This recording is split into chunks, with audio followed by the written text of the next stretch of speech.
기자들이 전하는 업계에서 오가는 은밀한 이야기 오프 더 레코드 시간입니다. 오늘은 경제금융부 신세롬 기자와 함께합니다. 안녕하세요. 네, 안녕하세요. 네. 어저께 금융통합위원회 다녀왔죠? 네, 맞습니다. 네. 분위기 어땠습니까? 네, 금통위가 매주 목요일에 이제 열리게 되는데요. 이번 7월 금통위에는 유난히 관심이 많았던 것 같습니다. 그 이유를 살펴보면 금투협에서 조사한 결과를 보면 전문가들은 95%로 모두 다 동결을 전망하고 있는데요.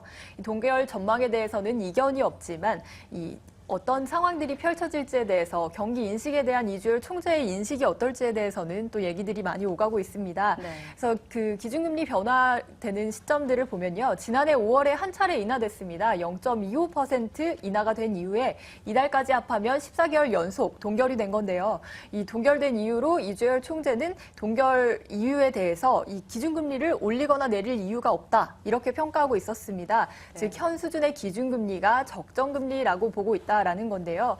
이주열 총재의 이야기들을 조금 살펴보면 올해 성장률과 그 물가 전망치를 다소 하향 조정했지만 경기 회복의 큰 흐름은 이어질 것으로 판단하고 있어서 기준금리를 동결했다라고 말했습니다. 이게 어제 바로 한 멘트인데요. 이 어제가 수정경제 전망이 함께 발표되는 날이었기 때문에 이 성장률과 물가 전망치가 같이 변화한 시점입니다. 또 이주열 총재는 이 기준금리에 대해서 실물 경제를 뒷받침할 만한 수준이다. 이렇게 보고 있다라고 말했습니다.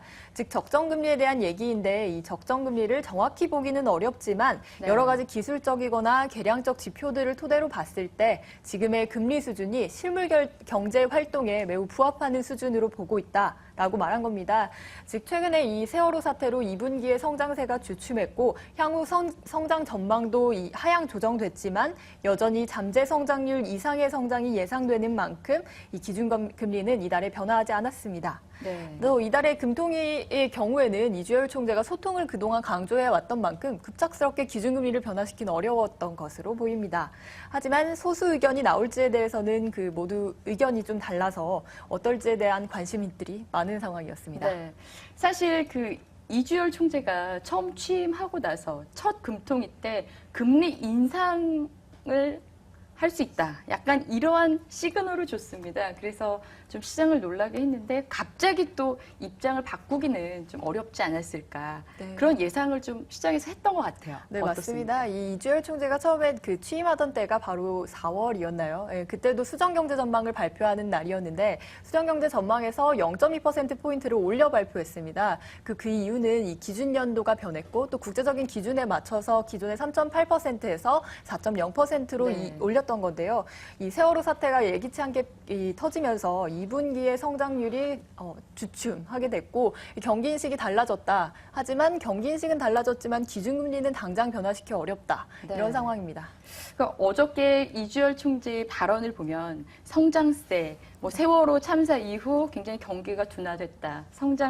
성장세가 조금 둔화가 되고 하방 리스크가 커졌다. 뭐 이런 발언들 이렇게 쭉 나왔더라고요. 그래서 갑자기 한 2달 사이에 이렇게 사람 생각이 변할 수가 있나? 뭐 이런 생각을 했었거든요. 네. 금리 인하에 대한 시그널을 주는 게 아닌가. 뭐 이런 생각도 좀 개인적으로는 들었는데 뭐 전문가들은 어떻게 보는지 현장에서는 어떻게 느꼈는지 좀 얘기를 해주세요. 네, 여러 가지 이야기들이 오갔습니다. 왜냐하면 이 총재가 기존의 기준금리 인상을 시사하던 데에서 급작스럽게 인하와 관련된 하방 리스크라는 단어를 꺼냈기 때문인데요. 이 세월호 이슈 때문이다라고 보는 게 맞을 것 같습니다. 이게 크게 보면은 경제 성장률 전망치가 낮아졌기 때문에 경제를 인식하는 그 측면도 달라졌다라고 볼 수 있는데요. 이 이주열 총재의 그 이야기를 잠깐 영상을 통해서 같이 보시면 CG를 통해서 보면요. 이 향후 기준금리 인상을 기존에 언급했던 얘기들 하지만 7월 이 금통위에서는 세월호 참사로 인해서 하방 리스크가 커졌다라고 언급한 바가 있습니다. 네, 그렇군요. 뭐 이렇게 영상 준비한 건 없나 보죠?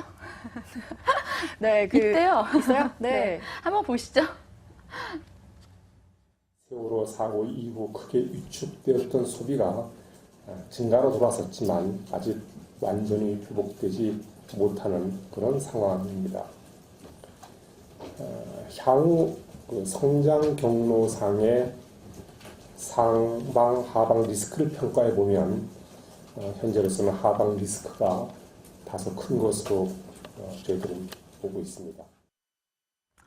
어저께 보니까 소수 의견이 한 명 나왔다고요? 네, 기존에는 금통위에서는 만장일치로 결정이 되는 것이 보통 관례입니다. 그래서 1년 동안 이 기준금리가 동결돼 왔는데 이 동결되는 내내 모두 다 이 만장일치로 동결을 결정해 왔는데 7월 금통위에서는 한 명이 소수 의견을 냈습니다. 즉 7명의 금통위원 중에 한 명이 소수 의견을 낸 건데요. 네. 그 소수 의견이 금리를 인하하는 것인지 인상하는 것인지는 아직 알 수가 없습니다. 네. 그래서 2주에 회의록이 공개될 때 살펴볼 수 있는데요. 만장일치 관행을 깬 사람이 누구냐? 이 만장일치는 사실 1년 2개월 동안 지속되어 왔기 때문에 네. 모두 이 시장에서 누구냐 하는 관심을 가장 많이 갖고 있는데 네. 대표적인 비둘기파로 인식되는 하성근 금통위원이 이 가장 유력한 후보로 꼽히고 있습니다. 네. 그 이유를 잠깐 보면요. 그 전날 한국경제연구원에서 주최하는 세미나에서 언급했던 발언이 화제가 됐습니다. 금통위 회의가 있기 일주일 전은 보통 블랙아웃이라고 해서 언급이 되는 것이 자제하는 것이 보통 관례인데요. 네, 네. 시장 혼란을 줄 수 있기 때문에 금통위와 관련된 발언을 금지하고 그렇겠죠. 있음에도 네. 금통위 전날 이 세미나에서 언급한 발언이 화제가 되고 있습니다. 네. 잠깐 살펴보면 이 하 금통위원이죠. 우리나라 경제의 위험도가 높아졌다는 것을 확인하고 있다. 수출주에 의존한 성장 자체도 흔들릴 수밖에 없고 글로벌 경제의 하방 위험도 커졌고 환율 절상도 압박을 받는 상태가 됐다라고 말했습니다. 네. 즉 우리나라의 경제가 이 수출 주도로 인해서 대기업에 의존하고 있고 네. 또 글로벌 경제는 하방 위험성이 있는데 환율까지 문제가 되다 보니 우리나라에도 대책이 필요한 게 아니냐 이런 언급인데요. 이어서 이제 환율뿐 아니라 내수 정책 그리고 금리 정책, 규제 완화 등 종합적 경제 대책을 재점검해야 한다고 말했습니다. 네, 이 그렇군요. 금통위 바로 전날 금리 정책을 재점검해야 된다라는 이 발언을 한 것이 아무래도 이슈가 될 네. 수밖에 없었는데요. 뭐 논란은 없었나요? 논란이 당연히 있었고 또 시장에서는 이 의미가 금통위원으로서 어떤 소수 적절치 의견을 못했다? 금리에 대한 소수 의견을 내지 않을까. 동결 기조가 깨지긴 어렵겠지만 이 금리에 대해서 다른 의견을 내는 금통위원이 등장했다라는 인식을 가지고 있는데요. 네. 하지만 이 바로 해명에 들어갔습니다. 뭐라고 해명이 들어갔나요? 뭐라고 해명했는지 살펴보면 네. 규제 완화와 환율, 금리, 재정 정책 모두 단기 부양책일 수 있다는 의미다. 그렇기 때문에 큰 시계를 갖고 중장기적 펀더멘탈과 맞물린 지속 가능한 경제 성장을 학계도 고민해달라는 뜻에서 한 말이었다. 네. 뭐 이렇게 해명을 했습니다. 아, 그렇군요. 바로 꼬리를 네. 좀 내리는 모습을 그렇습니다. 보였네요.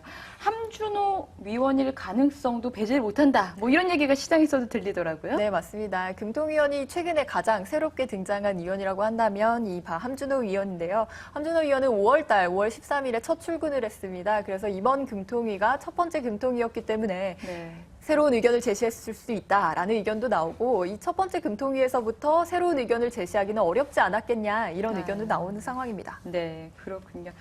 하성근 위원의 발언 중에 이 환율 절상 언급 뭐 이런 부분이 조금 눈에 띄네요.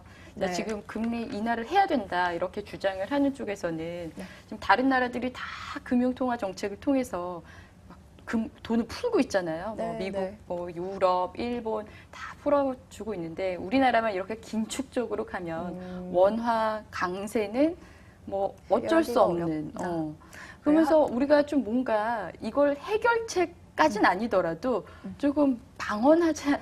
뭐 이런 주장이 있기는 하더라고요. 환율과 관련해서는 이주열 총재가 지난달 금통위에서 언급을 한 바가 있는데요. 네, 네. 이 워낙 환율 문제가 심각해지다 보니 자주 질문이 나오고 이것에 대해서 기준금리로 가지고 대응을 하는 것이 필요한가에 대한 의문도 네, 네. 많이 제기되고 있는 상황입니다. 그렇죠. 예. 네, 하지만 이주열 총재의 그 기본적인 답변을 살펴보면 환율로서 이 금리 대응을 하는 것은 옳지 않다라는 게 기본 입장입니다. 네. 즉 금리를 결정하는 데에는 다양한 요인이 작용하기 때문에 이 환율 하나만 보고 결정을 내리기는 어렵다라고 말한 건데요. 이 때문에 이제 환율 관련한 이슈는 그렇게 살펴보는 것이 좋을 것 같습니다. 네, 사실 뭐 학자들 사이에서도 금리 인하가 과연 이 환율과 관계가 있느냐 없느냐 뭐 이런 의견도 분분하긴 하더라고요. 예. 사실 이 원화가 기축통화가 아닌 상황에서 이 기준금리를 통해서 환율을 대응한다는 것이 효과가 없을 수 있다라는 네. 의견이 아무래도 많이 나오고 있죠. 뭐 여러 가지 의견들이 있어서 뭐 이거는 저희가 뭐 어떻게 할 수 없는 문제인 것 같습니다. 만약 신세롬 기자가 금통위 위원이다. 네. 그러면은 다음 달에 금리 어떻게 할 것 같습니까? 아, 저는 제가 금통위원이라고 생각하면 금통위원회 빙의해서. 근데 제가 가지고 있는 현실적인 조건들을 생각하면 요즘 저금리 문제가 네, 저는 은행에서 금리를 너무 낮게 주는 게 사실 서운하거든요. 맞아요. 네. 적금 예금할 맛이 안 나죠. 그래서 은행 관계자분들을 만나면 이런 얘기들을 많이 하세요. 10년 전만 해도 은행에서 금리가 20%, 15%였을 때가 있었다. 저는 상상이 안 되는 거예요. 와, 그럴 때가 있었구나. 네. 금리가 올라갔으면 하는 바람이지만 경기 네. 인식은 그렇지 않습니다. 네, 그렇군요. 뭐 저처럼 이렇게 대출을 많이 땡겨 쓰는 사람들은 저금리가 더 좋은 거죠. 네. 네. 예, 금통위 이틀 전에 최경환 부총리 후보자의 인사청문회가 있었어요. 네. 굉장히 뜨거운 관심을 모았는데 뭐 이제 하는 거에 인식을 간극 좁히는 게 중요하다. 막 이런 얘기하고 이주열 총재도 거기에 화답을 하는 듯한 모습을 취했습니다. 실제로 구체적으로 좀 뭐 최경환 부총리의 입장과 이주열 총재의 뭐 이야기들을 한번 정리를 해주세요. 네, 앞서 말씀하신 것처럼 인사청문회가 아주 인기였습니다. 그 박영선 원내대표가 얘기하기를 이 경제부총리 인사청문회에 이렇게 많은 기자가 오는 걸 처음 봤다. 뭐 이런 얘기도 하셨는데요. 이런 얘기가 나온 그 배경을 보게 되면 아무래도 최경환 경제부총리 후보자가 실세가 아니냐. 그렇기 때문에 이주열 총재도 기준금리 결정에서 그 영향을 받을 수밖에 없지 않냐. 네. 뭐 이런 얘기였거든요. 네, 최경환 경제부총리 겸 기획재정부 장관의 인사청문회 당시의 그 얘기들을 잠깐 살펴보면요. 현재의 경제 상황이 매우 어렵다. 경제 살리기가 시급해 내수를 살리기 위해서 총력을 다하는 경제부총리가 되겠다라고 말한 바 있습니다. 네. 즉, 그 세계 경제 여건이 좋지 않고 하방 리스크가 있기 때문에 당초 전망보다 이 하방 리스크가 큰 상황에서 이 경제부총리로 취임하는 최경환 그 경제부총리의 발언들이 그렇게 이어졌는데요. 이날 그 인사청문회에서는 당연히 기준금리에 관련된 발언도 나왔습니다. 네. 그러니까 경기를 안 좋게 보고 있는 상황에서는 기준금리에 대해서도 이자율을 낮춰야 되는 것이 아니냐 이런 의원들의 질문이 있었는데요. 이 질문에 대한 최경환 그 경제부총리 이제 어제 이 인사청문회가 통과가 됐죠. 네. 네, 그러니까 그 최경환 경제부총리의 그 답변을 보면요, 이자율은 금융통화위원회에서 하고 있기 때문에 그 수준에 대해서 제가 말씀드리는 것은 적절치 않다고 생각한다. 이 경제에 대한 간극은 한국은행과 좁히는 것이 필요하다고 생각한다. 이렇게 말했거든요. 네, 그 영상을 한번 직접 보고 넘어갈까요? 네. 네. 세계 경제 여건도 당초 생각했던 것보다 상당히 지금 하방 리스크가 높아지고 있는 이런 상황입니다. 그렇기 때문에 당초 우리가 전망했던 것보다는 좀 더 상황이 하방 리스크가 좀 커지고 있는 상황이다. 이렇게 금융통화위원회에서 고유의 권한을 가지고 있기 때문에 제가 뭐 적절한 그 수준에 대해서 말씀드리는 것은 적절치 않다고 보고 있습니다만은 경제에 대한 인식의 간극은 당연히 끊임없이 대화하고 이렇게 해서 간극은 좁혀나가는 건 꼭 필요하다 이렇게 보고 있습니다. 아까 정책공조 어떻게 하시거나 말씀을 하셨는데 저는 정책공조라는 것을 이렇게 생각합니다. 그 중앙은행의 한국은행이 이제 통화정책하고 정부의 어떤 다른 거시경제정책들은 어쨌든 그 고유의 어떤 기능을 수행하는 측면이 있기 때문에 그 고유의 기능을 수행을 하면서도 전체적인 정책 효과가 최대화될 수 있도록 좀 조화롭게 운영하는 그런 맥락에서 이해를 하고 있고 그럴 필요성은 저희들도 이렇게 있다고 봅니다. 네, 시장에서는 박근혜 정부 2기 경제팀 최경환 부총리의 거는 기대감 굉장히 큽니다. 그런 면에서 뭐 이제 부동산 마지막 규제라는 LTV, DTI 규제를 완화하겠다 뭐 이런 발언을 해서 또 시장을 놀라게 했는데 그만큼 경기 부양에 대한 의지를 나타내는 게 아닌가 싶습니다. 구체적으로 최경환 경제부총리의 정책 방향 어떨지 좀 설명을 해주세요. 네, 인사청문회에 앞서서 밝혔던 것처럼 LTV, DTI에 대한 규제를 완화해서 이 내수를 살리겠다라는 것은 이제 가장 크게 얘기가 된 점인데요. 세수가 부족한 상황에서 그러면 직접적인 증세를 할 것이냐라는 질문에 대해서는 이 최 경제부총리는 직접적인 증세는 하지 않겠다 이렇게 선을 그었습니다. 이 직접적인 증세가 세율 인상이나 세목 신설 이런 것들을 의미하는데 이런 것들은 이제 경제에 미치는 영향이 워낙 크기 때문에 이런 부분보다는 이 증세를 어떻게 하면 할 수 있을지보다 그쪽으로 노력하고 있는데요. 담배값 인상에 대해서도 찬성하는 입장을 보였습니다. 그래서 15년간 담배값이 동결돼 왔고 세수 차원보다는 국민 건강 증진 차원에서 이 담배값을 높여야 한다. 이런 얘기가 있었고 가계소득을 늘리기 위한 최저임금 인상, 또 비정규직 문제 해결 이런 부분들이 또 언급이 됐습니다. 네. 가장 마지막으로 이제 추경 편성도 얘기가 나왔는데 이거에 대해서는 향후 의견을 밝히겠다 정도로 네. 언급을 했습니다. 네, 알겠습니다. 사실 그 이주열 총재와 네. 이 최경환 부총리의 어떤 정책 공조 뭐 네. 이런 부분들 얘기를 좀 해보고 싶었는데 시간이 좀 모자라네요. 네, 시재룡 기자 아쉽습니다. 다음 기회에 네. 또 보도록 하겠습니다. 고맙습니다. 수고하셨습니다.